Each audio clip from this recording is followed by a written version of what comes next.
my friends. I am Arthur Invents. Today, I will tell you about the biggest mistake made when borrowing. I say the biggest because in 2 minutes it's information that might save you thousands of dollars. The mistake is this: using debt for consumption. Luxury cars, the latest phone, vacation, clothes.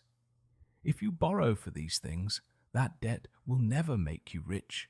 On the contrary, it will make you poorer. So, actually, if you do this, you will also be falling for social media. Because, in the world of finance, social media content and get-rich-quick tactics and such are never a good thing. Because when you repay consumption debt, the money that comes out of your pocket gives you nothing in return. You only pay interest, not assets. So what is the right thing? Use debt only for investment, such as getting an education, starting a business, buying stocks, buying a house.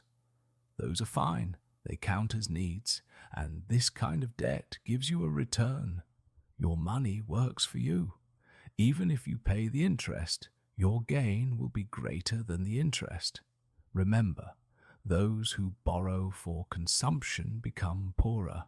Those who borrow for investment become richer. It's that simple. Check your credit card today. Cancel the consumption items for which you are paying interest within a month. Enjoy the show. Invest.